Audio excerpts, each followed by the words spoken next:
Welcome to ILTV's Israel Daily. I'm Miep, and coming up in today's newscast. U.S. House Speaker Kevin McCarthy becoming the second U.S. House Speaker only to address the Knesset, speaking about the U.S. strong support of Israel. Meantime, price-controlled dairy products rising today by 9%. And later, new mini-series telling the story of Dutch Miep and Gies hiding Anne Frank during the Holocaust.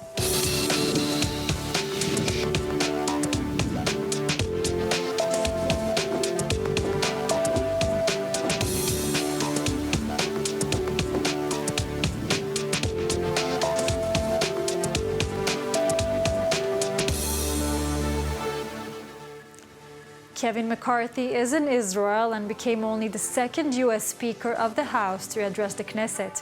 Earlier, McCarthy met Israeli leaders and visited the Western Wall, where he called the Jewish state a blessed nation. More in this report from ILTV's Steve Leibovich. It's been nearly 25 years since a U.S. House Speaker addressed the Knesset, when Newt Gingrich became the only one to do so in 1998.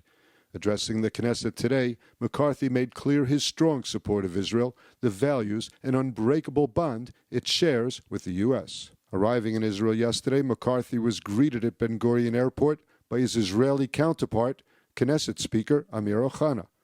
The Israeli speaker had extended the invitation to Israel when he called McCarthy in January to congratulate him on being elected Speaker of the House. McCarthy said he came to celebrate Israel's 75th anniversary. This is my first trip as Speaker, and I am only gone on this trip because I want to recognize and congratulate and celebrate Israel's 75 years. The California Republican is leading a bipartisan group of 20 U.S. congressmen and said that support for Israel is ironclad. When Israel decided to become a nation, within minutes, America recognized it. For so many reasons, because just as America is more than a country, Israel is too. It's an idea about democracy and freedom fostered in the Middle East. There's a reason why you have challenges, but you have shared values, and we end up having shared challenges and enemies. And we're better together. The world is safer that we are together. From the airport, McCarthy headed to the Western Wall in Jerusalem, where he called Israel a blessed nation. McCarthy placed a traditional note in the wall and said he was looking forward to the 75-year-old nation's next 75 years.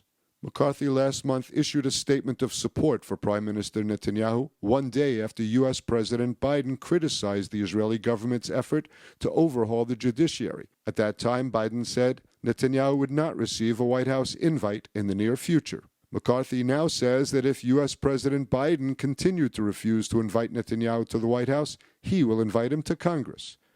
After the business was done, Knesset Speaker Amir Ohana showed off his musical skills and treated the California congressman to a performance of the Eagles' timeless classic, Hotel California.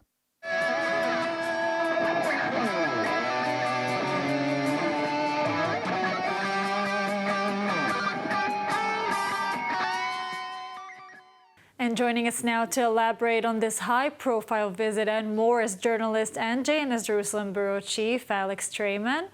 Alex, Speaker McCarthy says that if President Biden does not invite Prime Minister Netanyahu to the White House soon, he will invite him to Congress. Wouldn't that be awkward for Netanyahu?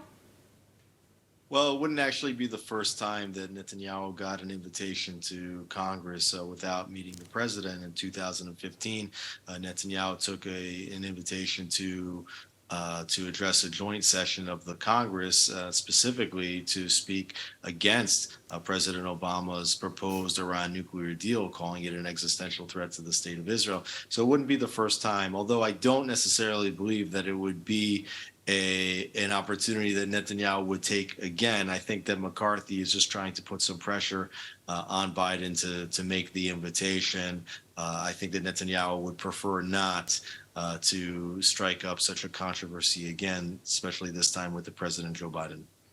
Now, could you make some order for us? I mean, what does Biden actually want? What does he say right now? What does he request from Netanyahu, from Israel, from the government in general?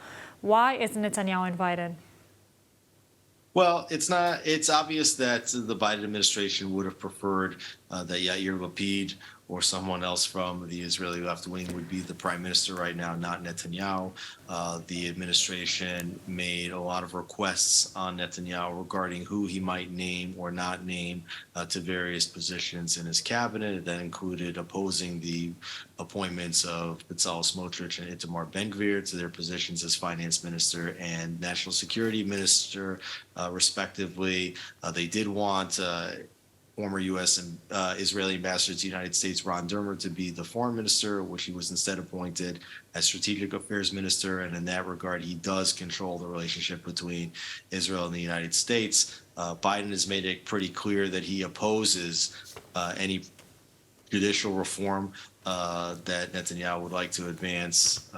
And so Tzachi Hanegbi, who's the national security advisor of Israel, stated earlier this week that he was fairly certain that the reason why Netanyahu had not been invited to the White House was over the issue of the judicial reforms.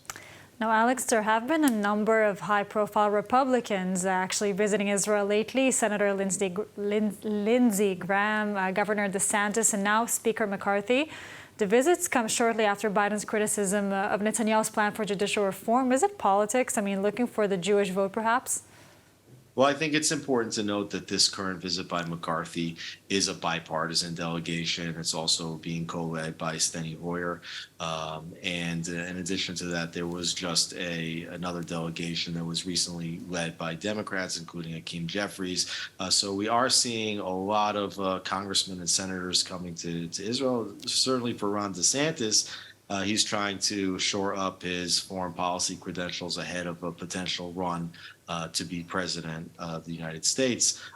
So, Israel is America's most important ally today and will be in the future. And you see all across the political spectrum of the United States, various jockeying to make sure that relationship stays close and to be able to show their constituents that they care about the future of the U.S.-Israel relationship.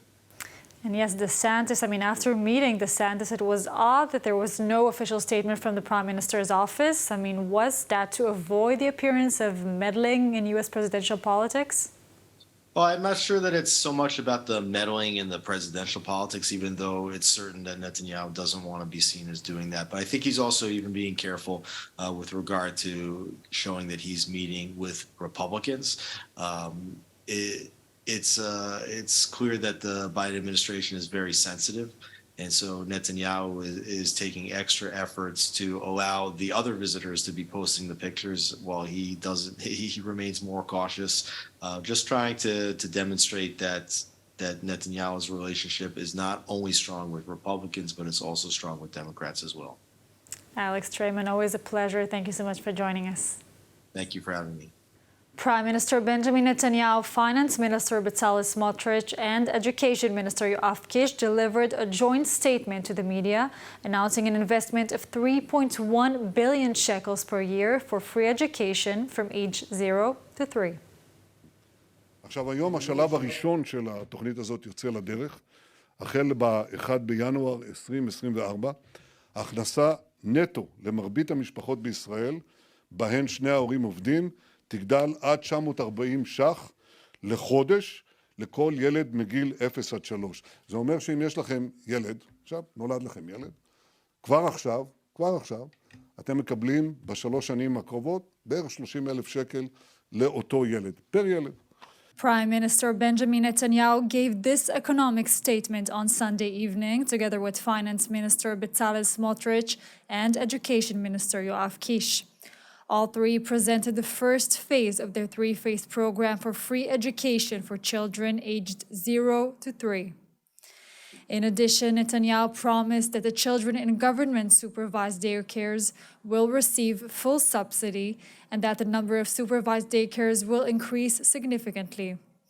Moreover, the three main goals of the program were presented, with one being lowering the cost of living, the second being education, and the third expanding the system to allow supervised daycare for all working families in Israel.